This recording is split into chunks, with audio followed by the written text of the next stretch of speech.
It's the first exhibition devoted to Gustave Doré in the Musée d'Orsay since its opening, and also the first in Paris since 1983. And we thought it was important to have a survey on all Doré's aspects of his work, as an illustrator, of course, but also as a painter, and which is less known as a sculptor.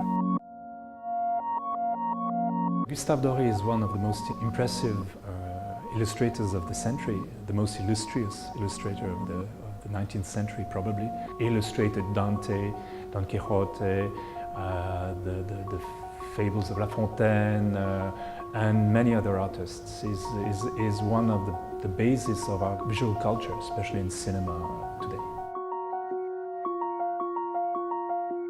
The illustrated books of Gustave Doré had a very important influence on cinema since the beginnings. For example, as soon as 1911, an Italian filmmaker was inspired by Dante's Inferno, and you could see that many shots are really literally influenced by the images in the books.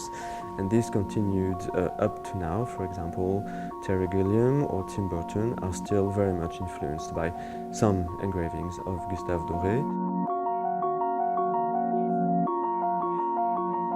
Well, Gustave Doré started his publication in the 1850s and 60s. At the time, the world of publishing was changing and was beginning to be really industrialized. His work was very soon internationalized.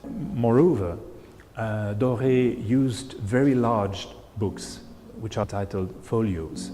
And in these books, he could really show images in a spectacular way.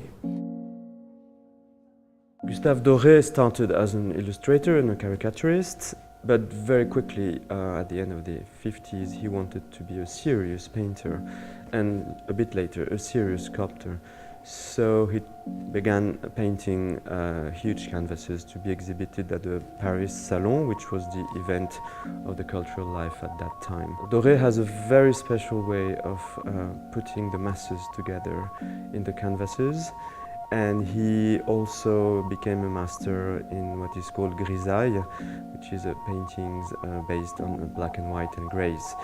He also, and this is less known, and we really wanted the exhibition to have a focus on that, he was a very good landscape painter. He traveled extensively in the Alps in Switzerland and also in Scotland, in Great Britain, and he made dozens of paintings of Loch Lomond and all the magnificent Scottish landscapes, and he probably achieved something very important at that time. He's probably one of the best landscape painters in France in the mid-60s and early 70s.